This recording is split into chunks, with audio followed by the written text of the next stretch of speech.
I'm Ophelia Michaelides, and this is Healthy Cities in the SDG Era, a podcast about the Sustainable Development Goals and how research conducted by faculty and students at the University of Toronto is helping to achieve them. In this episode, we'll look into SDG 10, Reducing Inequalities, which focuses on reducing inequality within and among countries. There is a stark wealth gap between the richest and poorest in Canada. According to a 2020 report from the Parliamentary Budget Office, the wealthiest 0.01% of Canadian families have a net worth of over $650 billion, which is over 5% of the national total. The poorest 40% of Canadian families, on the other hand, have a net wealth of $130 billion, or 1% of the national total. This wealth gap has only been exacerbated during the COVID-19 pandemic. The Canadian Centre for Policy Alternatives reported that Canada's top 20 billionaires earned an average of $2 billion each during the pandemic. This has happened alongside significant job losses among the working class. From February to April in 2020, an average of 12% of paid workers in Canada were laid off, either temporarily or permanently, each month. Toronto is known as having one of the highest costs of living in Canada, a title it often shares with Vancouver, BC.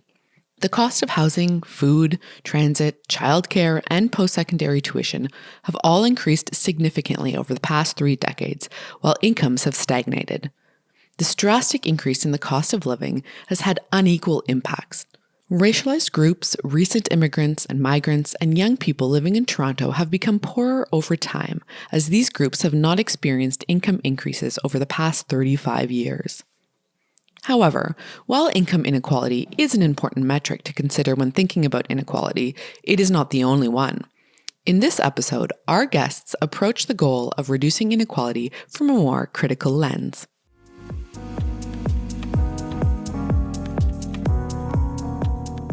Our first guest, Dr. Roberta Timothy, will speak to the importance of contextualizing health disparities of African and Black people living in Canada within the history of the transatlantic slave trade and its present-day implications. She will speak to the ways in which African and Black people both in Canada and globally have resisted the systems of violence related to colonization for over 400 years. We'll also discuss how the Sustainable Development Goals and how institutions such as the United Nations and the World Health Organization have failed to address the root causes of the very inequities they may seek to address, with racism and colonial violence being key unaddressed root causes. Dr. Roberta Timothy is an assistant professor in the Social and Behavioral Health Sciences Division at the Dalla Lana School of Public Health at the University of Toronto. Roberta is also co-founder and consultant at Continuing Healing Consultants, where she implements and teaches her intersectional mental health model, anti-oppression psychotherapy. She specializes in the areas of intersectionality, critical human rights, and health ethics, health and race, transnational indigenous health, and anti-oppression, anti-colonial approaches to mental health, including anti-oppression psychotherapy and research methodology. Welcome, Roberta. Thank you. Thank you for being with us today. I'm really looking forward to learning more about your research. I'm wondering if you could start us off by walking us through Black health violence in Canada. What is it, and what are its impacts on health outcomes of African and Black people living in Toronto? Thank you, and thank you for having me. I first want to talk from a historical part or historical piece. So people of African ancestry in Canada have a history of colonial violence that started in villages throughout the African regions as families were brutally torn apart, separated forever on the shores of Africa, forcefully kidnapped to enslavement ports that through the Middle Passage and forced migration to the Caribbean, Latin America, and South America, Europe, and United States, and Canada, to name a few, made up the transatlantic slave trade. Black folks that survived were then bought as property, and generations worked with no pay and with daily experiences of sexual, physical, mental, spiritual, and financial violence. The transgenerational health impacts of such brutality impacts Black health today. So in 2016 census, the Black population totaled in Canada over 1,198,540, encompassing 3.5% of the country's population. The 5 most Black populated provinces in 2006 were Ontario, Quebec, Alberta, British Columbia, and Nova Scotia. In the African continent in 2019, there's 1.3 billion people. So there's about 160 to 200 million descendants of African enslavement across the African diaspora. And these groups are intersexual and heterogeneous, diverse, gender, class, gender identity, sexual orientation, disability, age, refugee status, religion, and spiritual affiliations. As Black folks, we live with the reality of the impact of colonization via transatlantic slave trade, via forced migration, and subsequent divide of African region via forced colonization. This history and current day colonial realities equals health violence. And this has led to the extreme health disparities due to anti-Black racism and health violence. Before COVID, during COVID, also. If, for example, we have among ethnic groups, Black women have had the most drastic increase in rates of high blood pressure, increasing from 20% in 2001 to 27% in 2012. 24% of Black Ontarians qualify as quote-unquote low income as compared to 14.4% of the general racialized Ontario population. 41% of all children and youth are in care apprehended by the Toronto Children Aid Society are Black. So it's really important to understand that when we're talking about, Black health violence or health violence, which equals colonial violence, we're talking about historical and current days acts of violence against Black people in this country or in this land. So before COVID, during COVID, Black community members are dealing with anti-Black racism and other intersectional violence that impacts their health. We have had unequal access to healthcare, have large numbers of underlying health conditions due to the impact of colonial and health violence. Example, transgenerational trauma, diabetes, hypertension, asthma, high blood pressure, etc. Black people during COVID are experiencing increased trauma, death, strained relationship with healthcare, health disparities, not being tested or sent home, underhoused, unemployment rates, higher unemployment rates, mental and physical health stresses, food insecurity, racial profiling, increased criminalization or fear of child apprehension, and much more. We also are, many essential workers are mainly in the fields that have little power and pay, such as PSW, nursing, childcare, delivery, transport, and little or no access to protective care. They're also working on the front lines in shelters and community health centers where anti-Black racism, health violence continues. Not having race-based and intersectional health data adds to this impact. And that's why my current research project, which is titled Black Health Matters National and Transnational COVID-19 Impact, Resistance, and Intervention Strategies Project, has come about. This research project will create the often missing voices and data of African Black communities, both nationally in Canada and globally, in relation to the impact of COVID-19 on the lives of individuals and communities, the resistance and intervention strategies needed or developed. Anti-Black racism and other intersectional forms of violence in healthcare will also be examined. This project is about empowering African Black people's voices and also addressing health violence in their lives, because for us, this is about life and death. Thank you, Roberta, for reminding us of the importance of history, especially transnational history, in contextualizing Black health violence, especially in Canada, as well as for the sobering statistics and for giving a voice to communities whose health has largely gone unheard for so long. From what you've described, these health injustices are deeply entrenched in our historical systems and our present-day systems, and addressing these will require dramatic and difficult transformation, no doubt. Which leads me to think about the Black Lives Matter movement as a direct and pointed response to continued anti-Black racism and police brutality in the US and Canada. The Black Lives Matter movement, although around for many years, is one of the defining and ongoing events of 2020. With that in mind, how can individuals advocate for resistance within institutions in which they engage, whether it be school or work, and within their communities? I love this question. I think it's so important. A lot of my work has to do with resistance. Resistance is critical. And for Black communities, resistance means fighting back, deconstructing, going up against systems of violence. So firstly, it's important to remember that Black Lives Matters is part of a larger movement that has been around for over 400 years. In 2020, the increased visibility of police violence has created protests around the world, which are really important. And individuals must advocate for resistance within their institutions in many ways. But this will look differently depending on one's social location. So where you come from, what your background is, what your connection is to particular movements. For some, and I think for everyone, understanding the historical and current day health context and risks that Black, Indigenous, racialized, and marginalized communities are dealing with based on racism and intersectional violence are really critical. Listen and practice empathy for people dealing with the impact of health violence.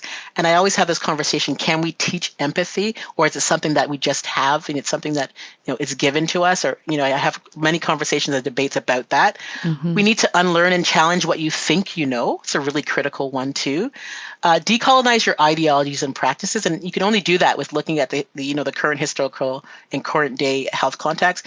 The Indian Act, which Indigenous folks are still their lives are still being run under in this country, there's a connection to anti-Black racism and the history of colonization within the context of Canada, or the myth of Canada. So it's important to understand those legislations. Code Noir is also a legislation that is important to old one historically, but it's important to understand how that connects to the current day Canada. Another thing in terms of, so I said decolonize your ideologies and practices. For Black folks and folks who are dealing with direct acts of violence on a daily basis, I think it's important that thriving is about resistance. So to thrive is critical.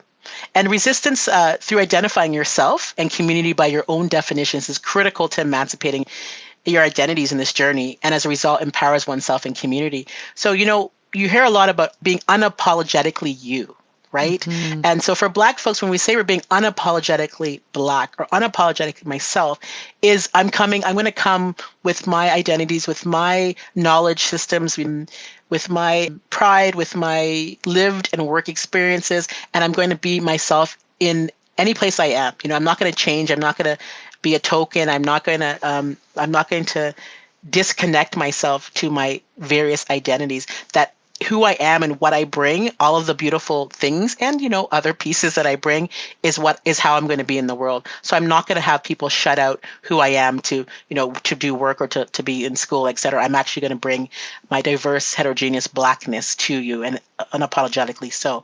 So learning to love self is really important. And it has to be about learning to accept, explore, and expand one's identities on one's own terms. Again, allow yourself to be emotional and release in pain in safe spaces. Right now, our community is going through so much grief. And a part of the resistance is to actually do our own healing and have those spaces and places to be able to heal. It's really critical. If we don't heal, we have other physical and mental health impacts. And, we need to have those spaces to do that. But they have to be safe or safer spaces to be able to do that. So we can actually learn how to do resistance. A lot of the impact of doing resistance and activism work is having mental and physical strain, on a daily basis as a result. So we have to learn how to deal with some of those pieces so that we can actually not harm ourselves doing this activist work. You need to take the risk to address racism and violence. It is a risk to do so. I talk about racism on a daily basis. I talk about intersectional violence on a daily basis. It ain't easy to do so. And it's not easy to go to environments, work, school, environments where folks are looking at you like, hey, what's going on? Or, oh, this is not true. The system that supports colonial violence, and you say, hey, let's talk about this. Let's address this. This just happened, and this is what I think about. This is what I feel about it. So it's a risk to address it, but we have to take that risk to do resistance work. We also need to create support circles and places to de-stress. I cannot tell you the de-stressing part, which I really love doing, by the way, with my, right. It is so essential. For some folks, it's drinking tea, eating food. All the foodies out there, shout out. For others, it's that and doing exercise. I was a runner most of my life. I tell you, I ran to deal with the stresses of being an activist from a very, very young age. And you have to have those critical supports. You have to know who you can call and who you can't call during stressful situations. You have to be able to debrief what happens on a daily basis when you're doing resistance. It's a healthy thing to be able to do so. So take care of your physical and mental health, I think, are also critical pieces. Don't fear resistance. Be a part of it. Yeah, Roberta, such powerful teachings around acceptance and healing. Certainly such important introspective as well as outward-facing tools that individuals can use. And I think also brings back to the point something that an individual, whether they be in Canada or the States or, on the streets of Lagos, Nigeria, protesting police brutality, these are all very important self-care teachings and practices that one must learn to thrive, as you mentioned, and to practice that resilience. I'm really happy that you also connected it back to global movements. And so, yes, these are individual things that we can do as individuals. But I mean, the importance of the global and historical context that have brought us to where we are. And I think that is all the more grounding in an era of sound bites and social media. And so I think that continuity of history across time is very important. Speaking of global history and the legacies that it has brought to us, I'm hoping that you can share with us why you think anti-colonial and anti-oppression approaches must be at the center of global health efforts to reducing inequalities. Great. So I'm going to answer two pieces. I'm also going to step back for what you talked about a second ago. I also want to say that a part of being critical in our movement is really important, right? So understanding that a global movement of resistance that has an anti-colonial, anti-oppression approach needs to look at our movements globally. So for me, traveling to different places where Africans have been enslaved and resistance is really critical, and looking at different health pieces.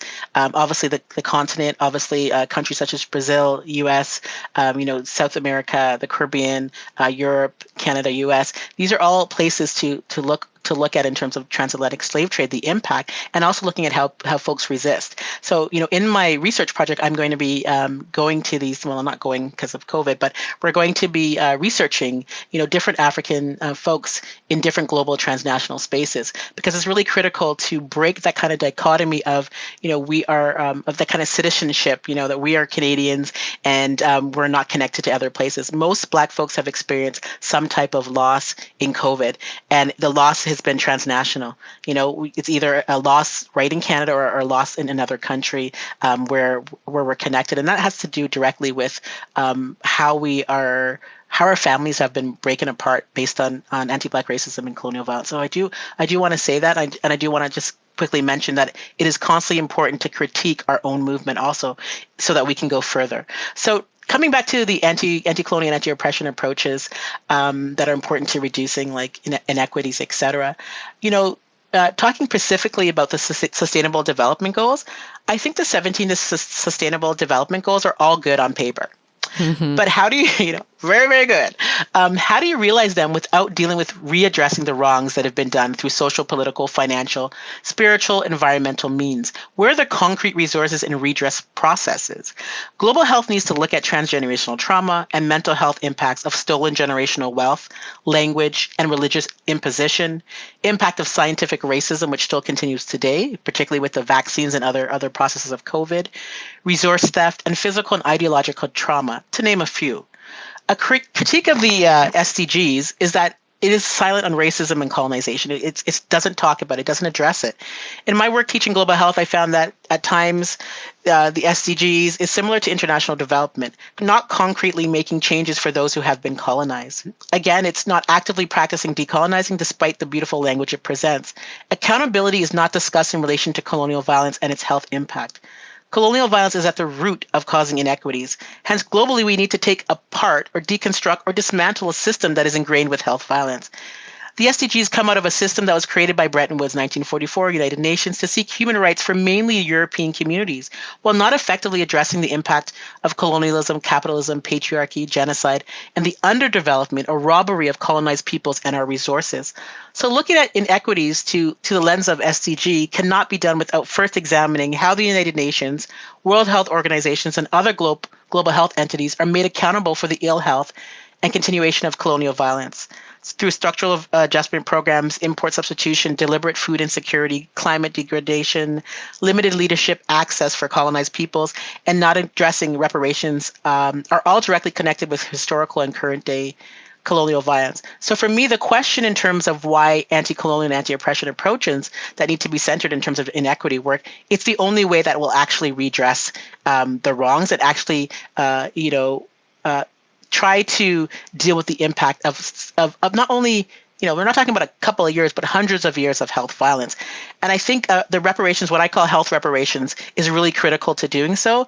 giving resources back, stolen resources back, to actually support our health systems locally and globally, particularly for Black folks, but also Indigenous folks. And, transnationally, the notion of indigeneity is a little bit different. I consider myself an African Indigenous woman. We need to redress folks through reparations, and through reparations, an anti-colonial and anti-oppression approach can actually deal with redistributing wealth in our not only in Canada but globally.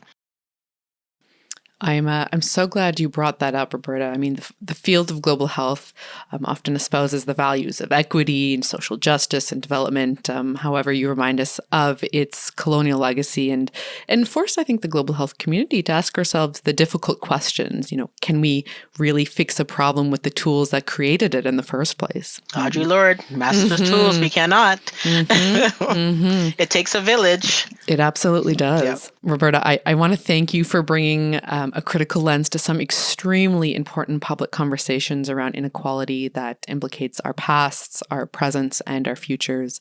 Thank you for your insights and efforts to building a more just world. Thank you for being on the show. Thank you so much, Philia. Lovely talking to you, and I hope to continue doing resistance work and, being a part of a movement with you. Absolutely. And others. Pleasure's all mine. Take good care. You too.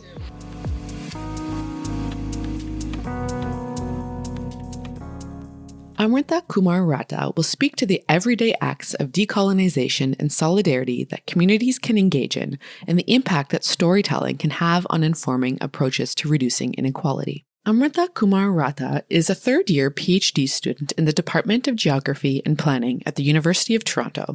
She's a student in the Collaborative Specialization in Global Health and South Asian Studies at U of T.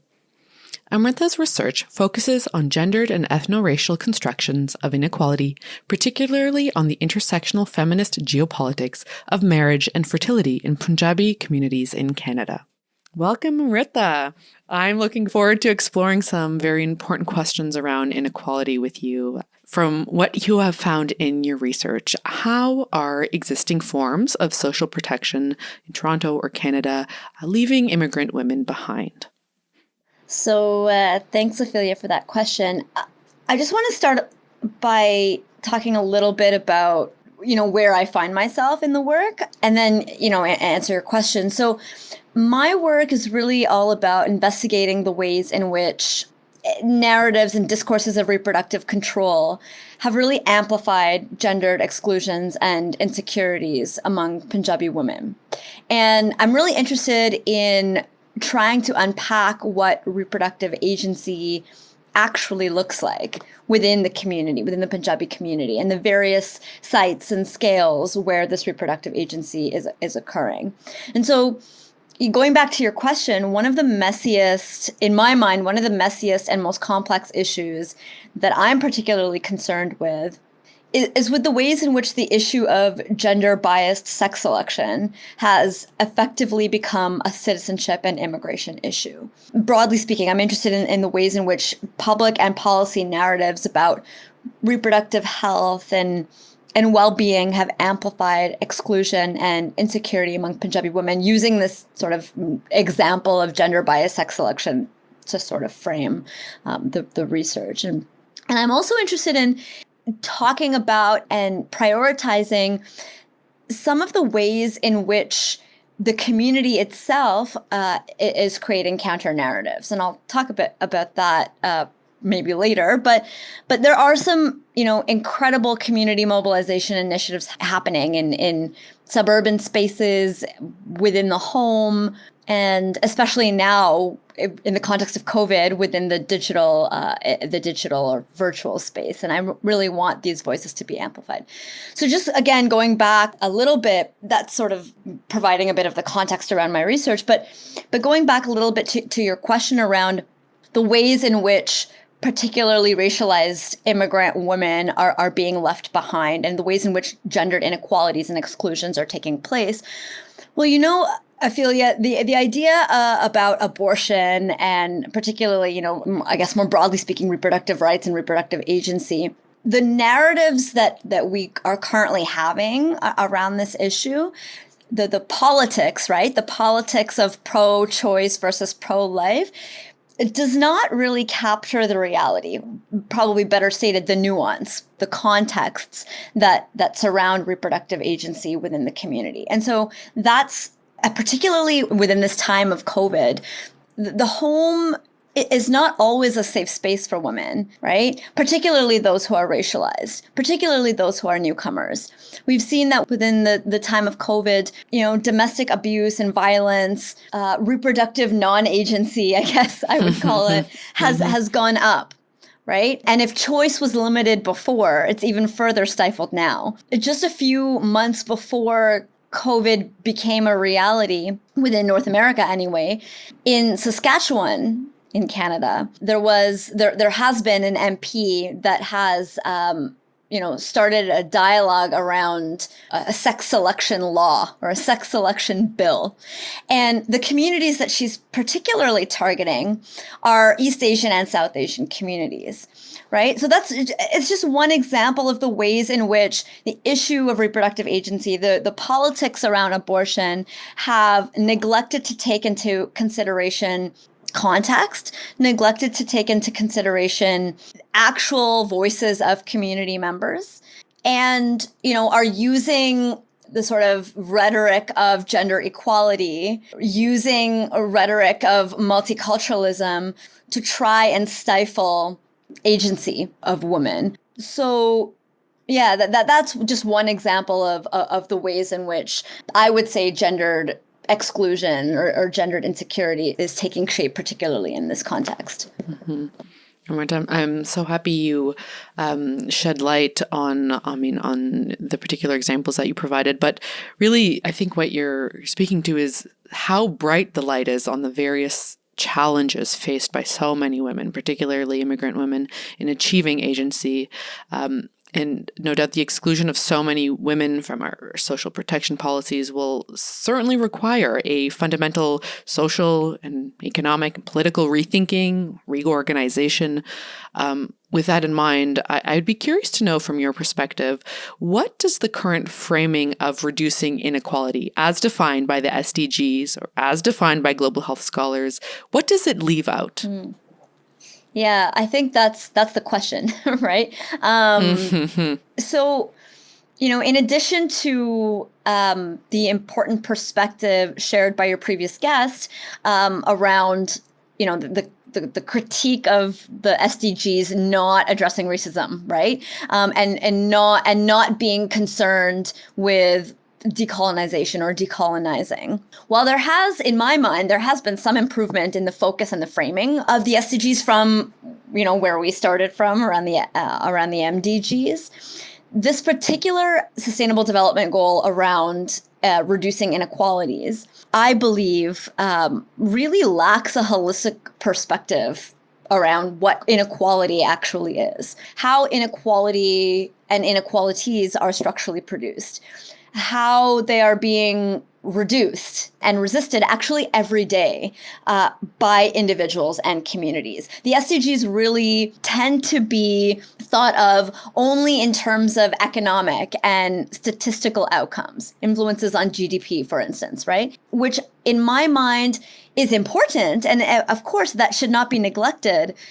But I guess the point that I want to make is that reducing inequality should not only be thought about in the context of economic indicators, that it should also be thought about in terms of, or through the politics of reclamation, through the politics of everyday acts of resistance, everyday acts of community development. I think that's the big framing issue that I'm concerned with. So important. And I love how you speak of reclamation and how that can be done outside of our economic arguments and our economic evaluations and outcomes.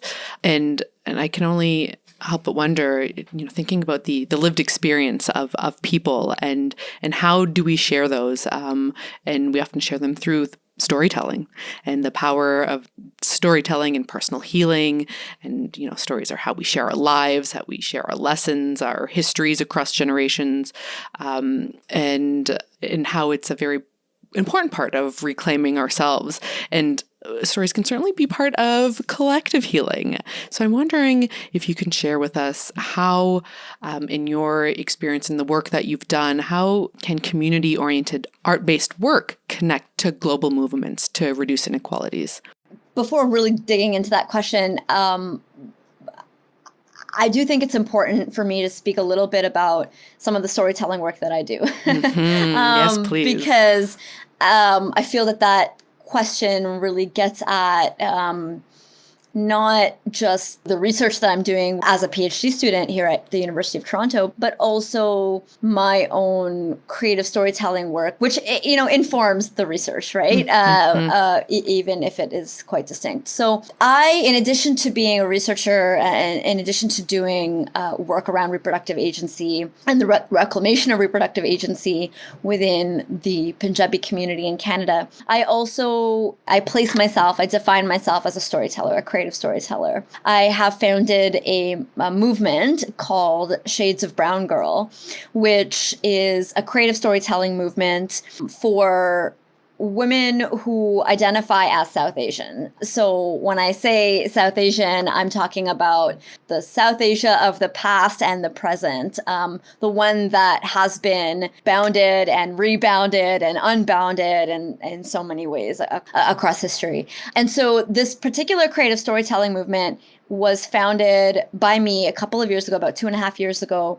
And it's really about how do we as brown women reclaim our unique stories of discrimination, of racism, of oppression? How do we connect with our experiences of trauma? How do we heal? How do we connect with ourselves, but also with our larger communities through the art of storytelling? Mm-hmm. And the actual, inspiration of this movement came from my own creative storytelling journey, where I quite accidentally wrote a short one-woman theater piece exploring my own individual and collective healing journey. And so through that experience, I have really come to understand the importance of creative storytelling in the reduction of inequality and in personal as well as collective transformation, in the contribution towards, what global health scholars would probably describe as inclusive growth, right? Mm-hmm. Inclusive development.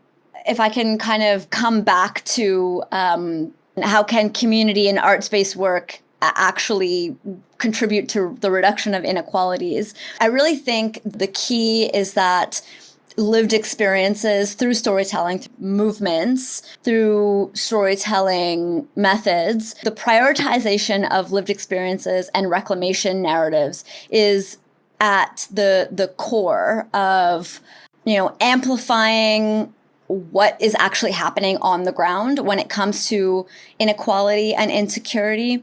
But it is also key to really building up the individual and collective voices of community members who are, as I mentioned before, working every day in small ways and in large ways to reclaim their agency and to transform the very unequal systems of power and privilege, ultimately shape the inequalities that we're talking about, whether that's gendered inequality, whether that's racialized inequality. And I really do feel that it is important for politicians, for policymakers, for community and health service providers to really think about, well, how are we listening to these stories? Mm-hmm. How are we designing programs? Are we designing initiatives that allow the voices of community to actually shine through, right? Are we actually shining a light on these narratives rather than just, conducting clinical trials and coming out with the statistical information, which is important, but sometimes doesn't capture the nuanced stories and the nuanced realities on the ground. And one example that I can think of is an example that I feel quite connected to because it's happening in my hometown of Brampton, Ontario. Mm-hmm. It's community initiative that I'm quite connected to. It's an organization called Ladliyan Celebrating and Empowering Daughters. And Ladliyan in Punjabi actually means beloved daughter.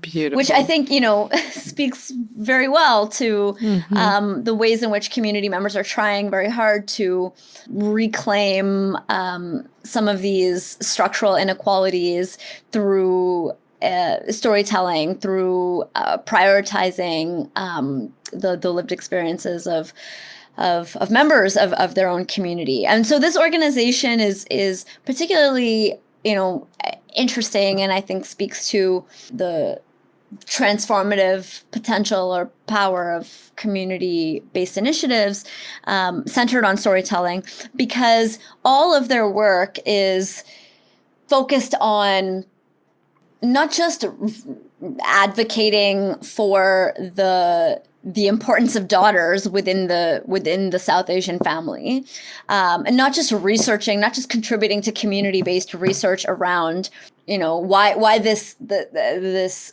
construct around son preference and daughter devaluation needs to be resisted and challenged within the community, but also there's a huge effort within this organization to conduct small-scale workshops with the Punjabi daughters within the community, which is all about talking to women about the everyday stories of son preference and daughter devaluation that they've experienced. What does that actually look like on the ground? And how can we as women, as daughters, support each other, care for each other, while advocating and while researching and while working sort of from the top down or on a systemic level to alleviate or to reduce some of those inequalities.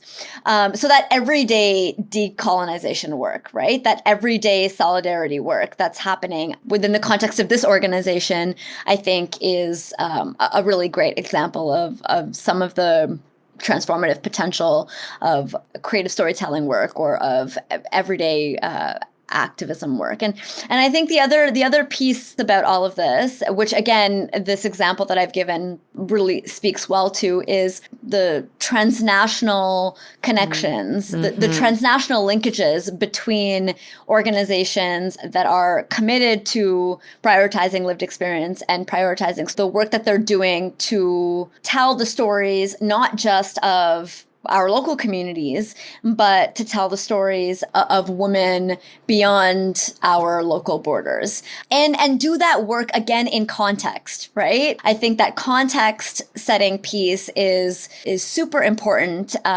within all of this creative storytelling work. But that's just an example of I think some of the ways in which grassroots storytelling, grassroots advocacy, grassroots activism work is so important in talking about this particular sustainable development goal, which doesn't often get, I don't feel that everyday work often gets the recognition that it deserves.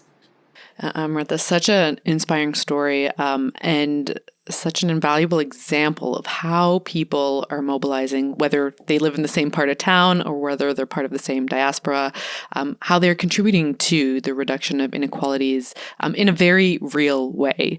It certainly speaks to the fact that transformation requires both support from the highest and grassroots levels, certainly. With that, Amrita, I want to thank you so much for sharing your important work, the important work that you do in the academic space, in the community space, in your own personal space. It was an absolute pleasure having you on the show today, and I do want to say thank you. Thank you so much for having me. This was a great conversation.